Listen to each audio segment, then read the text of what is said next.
represented by Mr. FX Rubanga. I think you also know him, as he just waves to us. Yes, okay.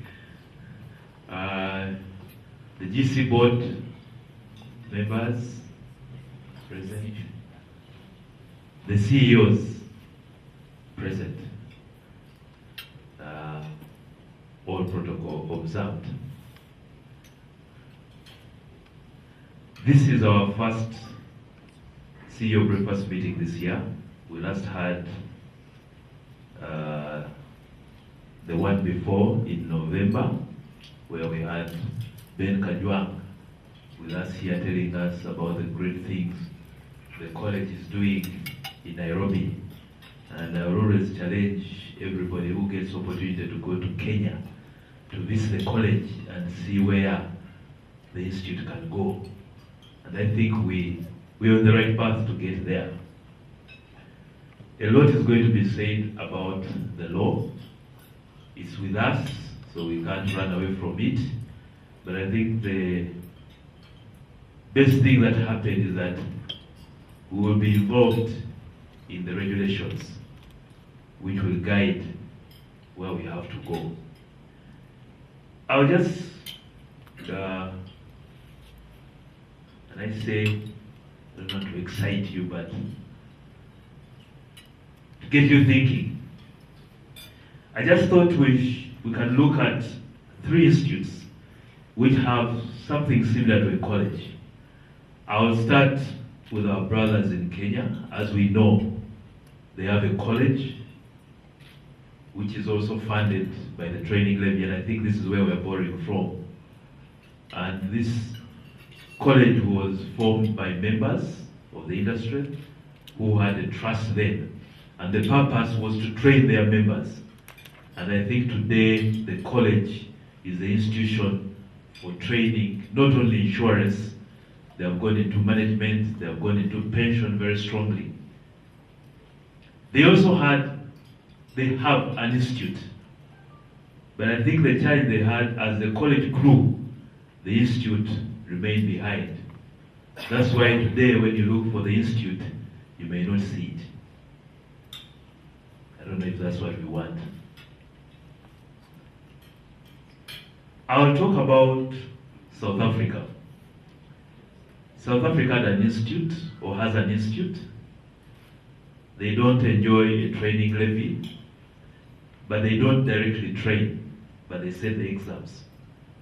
They use UNISA, the University of South Africa? National, okay. But UNISA, it's called UNISA, it's the biggest university in Pretoria. So they use it to do the curriculum, to teach and train. They have also now brought in private trainers or universities which train people to get the qualification, the professional qualification. So what you do, you train wherever, you follow the syllabus. Once you pass, you apply to them as a professional body. Then they accept you. From then on, you are recognized as a profession. They then monitor you through the CPDs, the membership. And actually, the institute as it is today gets most of its income through printing of books, the CPD programs, which are paid for, and then their annual conferences. They don't have a training levy, although they are trying to go to that route. I'll also talk a little about India. India also has a college and an institute. The college still runs the programs, various insurance programs, but it works very closely with the institute. Actually, to get to the college, you have to go through the institute. Okay. Again, when you do the exam and pass, you then apply to the institute and you're certified. I'll leave it there so that I don't preempt everything. So we'll see what our new law says, whether it's in that line. As has been the tradition, I'll briefly run you through what has been happening in the first half of the year, 2017. This presentation will be circulated both in hard copy and on mail, so please, if you don't have it. And also the newsletter, we are going to have our first e-newsletter for the half. So most of these activities will come out perhaps even with pictures of what has been happening. As we informed you, we now have a substantive CEO, Mr. Saul Seremba. He is not new to us. He was our head of training. He has now taken over the mantle, effective 1st April, as the CEO of the Institute. Please, Saul, please stand up. I'm happy to report that we have finally got the accreditation and certification of the National Council of Higher Education. They call it charter. I'm also not very aware, but that means now we can do our courses. It's not a temporary license, it's a full charter.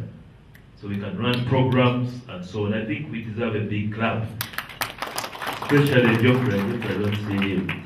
The people who started this process, we finally had it done. So I think that is great. I'll tell you, the college had to do it the other way around. You know, they were offering courses, I think they were challenged, and says, but who certified these courses for you? So they had to go back to, it's called higher education. I don't know what they call it in Nairobi, but I think it's called higher education. Now they have it, so they did it the other way around. For us, we started with it. I think it puts us at a very good position, I think, with all the other universities and so on. We also had a very successful second graduation, but notable about this is that we also had graduates in the certificate. We started with the COP, then we moved to the certificate, and now we have the diploma running, but we had graduates for the certificate. I think that is also a great achievement, and I think they can use that designation if they apply and they're accepted as members. We also had a successful annual general meeting in April. We have continued with the CEO executive trainings. I'm sure most of us have attended these trainings. We thought there's a gap for the CEOs to, I think it's more like polishing the skills. And I think this program has been very well accepted. The good news is that this program is now part of our annual program and fully funded by the Institute. So really it's up to us to make sure that we are there. I will just put, what do they call it? A disclaimer. But we will charge anybody who confirms and does not attend.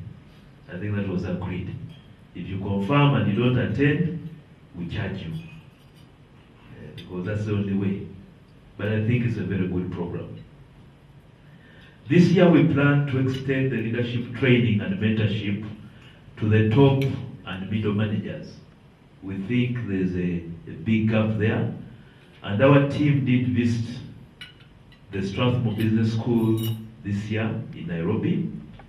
And we are at a very advanced stage in signing an MOU and drawing out a program tailored for our market. We think there's a gap, right? And we can see it. We brought up managers, but they may be lacking. I think they lack the leadership skills.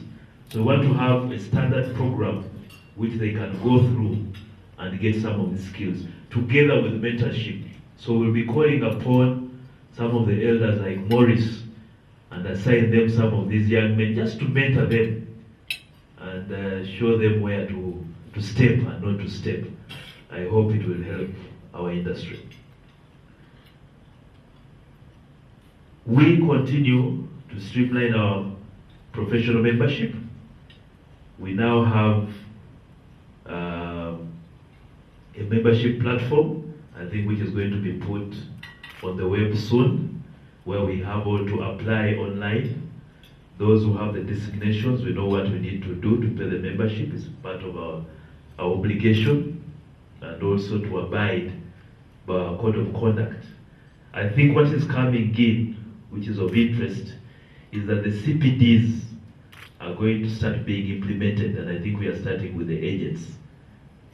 We're already in discussion with the regulator and is supporting us, but I think starting this year, before we license you or give you, you will not need to prove that you have gone through some training. And I think the good news we have is not only institute training. I think we have a team going to South Africa shortly to study how they do their program. Also, company programs, trainings, can also attract CPDs. So we want to make it that way so that we can monitor and see that the people who started off are professionally developing. And this will be, what do you call it? IT or E, I don't know. So as you start there, you just submit and you get your points. At the end of the year, we draw it up and say, Frank, what have you done? If you have done nothing, we want to renew your membership. That one I can assure you, because we want people to professionally develop. The diploma course is on course, which we rolled out last year, and we are currently running the second session. We have had challenges on rolling on more course units, but I think that should be sorted out so that we have the full program, and hopefully perhaps next year or the year we'll have our first graduates in the diploma. I think that will be a very big achievement. We are stopping there for the time being. We are not going to the fellowship. We now want to consolidate our programs. Okay, but feel free, those who want to do fellowships, to come to the institute. We can work with South Africa, India, like we have always done, to see that we graduate. It's important, that one I can tell you. We have also increased the number of facilitators. We had 20, but the target is 40. And in addition, we are going to have 4 permanent lecturers, again to support our programs. I think we've called applications, and I think the interviews will be held shortly for the permanent lecturers. We have continued with our career drives, and we notably are now pushing for the schools and the public, and we've started with the transporters and traders. We had one for Casita, the accountants, and the border, the third parties. I don't know, I forgot Newton. Newton should have been with us on some of these programs, because he has been the champion of the PA of border. You should have heard what they say about it, that they even don't know what it is, apart from giving them free helmets. So that's how much they understand insurance. They only remember the free helmets. So I think we still have a lot to do, but it's very interesting when you interface with the public. I know the regulator is also pushing us to have more public awareness and workshops, especially given that we have this public fund, which may be called to account for.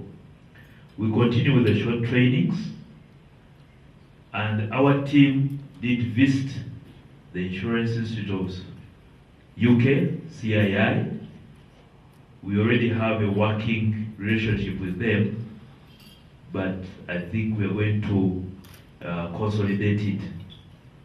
Interestingly, they said when they went there, apart from the big name and brand, but Uganda is not doing very badly. So we need to capitalize on some of these partnerships. So I think we are not doing very badly, and they really want to work with us. I think we are one of their big supporters as the CII. I also want to inform you that we have been in negotiations with the Uganda Retirement Benefits Regulatory Authority, UBRA, which is the statutory body in charge of supervising, regulating, establishment and management of retirement benefit schemes and pensions. And we are in discussion with them to start pension and retirement benefit trainings. As you may be aware, most of these trainings have been done in Nairobi through the college, which is a certified institute. And I'm happy to report that we had a recent meeting with the college, actually the CEO, and they have confirmed formally that they will work with us to develop a curriculum to be able to train. I think it's a big thing. And for those who don't know, pensions and trustees in Kenya are big, and it's one of their big income streams. I think that again strengthens our institute, but we will work closely with the regulator to see how we can best do it. Last but not least, I'm happy to report to the members that the clubhouse project is on course and the works commence this week.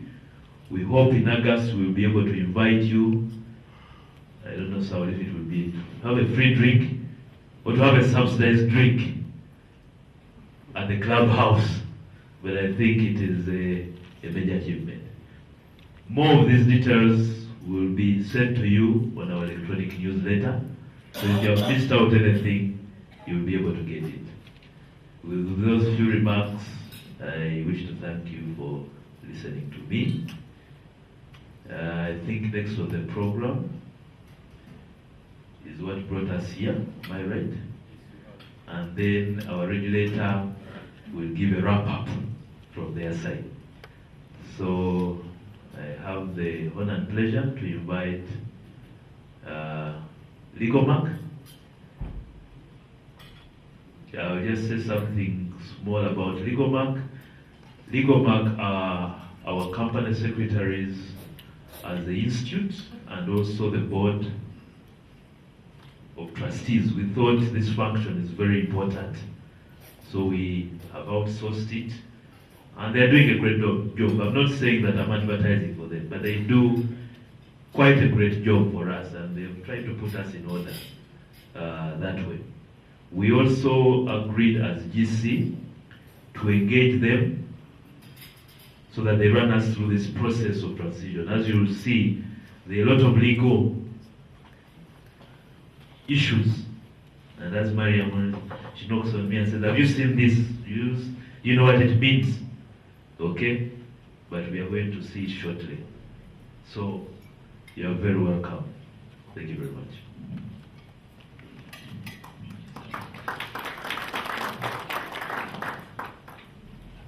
Thank you, Chairman. And thanks to the Institute for creating this forum where we can have this discussion. And I hope it will be an open discussion with you. I think it's always good for us to begin with the introduction, so I'll introduce myself. Joshua Ogwal. I'm a partner with Ligomac Advocates. As Ligomac, we do quite a bit of advisory in the financial sector, and it's for that reason that we were asked by the Institute to advise them, first of all, to join them as company secretaries and to advise them on this matter. I just hope I'll get your frank input on the presentation that we'll make.